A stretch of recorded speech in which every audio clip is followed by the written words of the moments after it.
but yes, yeah, on his inspection, he just writes, every time I go to show you guys something, Ricky, stick the camera in my face. I can't read I it. see the big word where he says junk. Yeah, he says drive shaft junk. So there's no explanation. He says 2 wheel seals are leaking. I still have not found a leak, and there's no leakage on the wheel or the brake pads.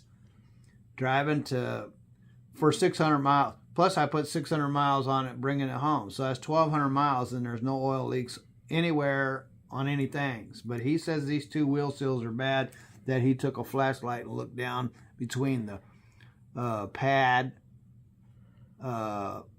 housing and the axle. So apparently he got an eyeball that he can pull out and look down in there. So anyway, so he looked down there with his snail eyeball and saw that there was oil back there. So here's the word junk. Is that even professional, just to say junk? Apparently it is junk. I mean, it is junk right there in that one spot. But the way he described it to me, the way that youngster described it to me, that it was bad from the front to the back. But it does have a bad universal on the back of the transmission. I said that. It has a bad universal on the back of the transmission. The yoke is fine.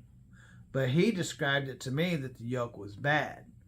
That's what made me go, oh, I might have to get a transmission, because if that yoke's bad and it's riding around on the back of that transmission, it's going to damage stuff, right? And I don't believe that transmission's worth fixing and putting a new shaft on it. So I would just replace the tranny.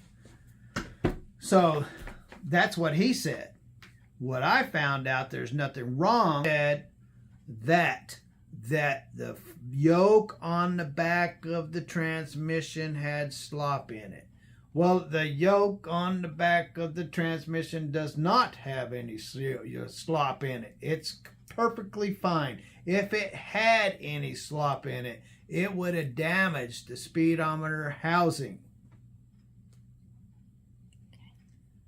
And if you look at the nut and the washer behind it, you can see that there's never been any movement back there. And if you lift up on it, there is no movement. But there is movement in the universal joint itself. So it needs to be replaced. Going back to the next one, that's where the carrier bearing is. And that's also where the slip joint is. And that's also where there's a universal joint. That particular area, the slip joint is bad, the universal is bad, and the carrier bearing has a little bit of play. So with those three things, along with that universal up behind the transmission, whenever I'm going down a hill and I feel a rattle and hear a rattle, that's probably where it's coming from. And that is what he's referring to as junk. As far as the next area on the drive line would be where it connects to the rear end, the differential. That has a brand spanking new universal, which is dry. It needs grease in it, but it's dry. It's fine. There's nothing wrong with it. The yoke is fine.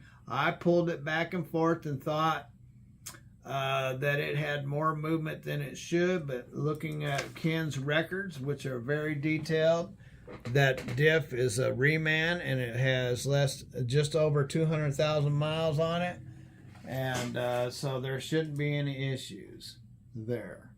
So, but it definitely needs grease, and so.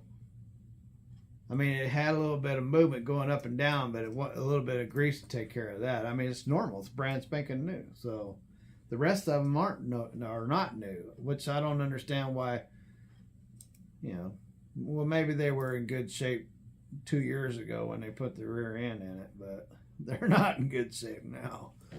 So anyway, so I found the damage that is on the drive line, like I said. So front universal, mid universal, slip joint, carrier bearing. The rest of it's fine. So but these people that I can get to work on the drive line are going to be gone tomorrow and won't be back for a week, and then they'll be back for 2 days, or anyway, and they'll be back off for the Christmas. And anyway, I'm Big Belly, and I'm Bumbles. There she is. I'm Bumbles, and together we are. Turn around. Together, Big Belly Belly Bumbles. Bumbles.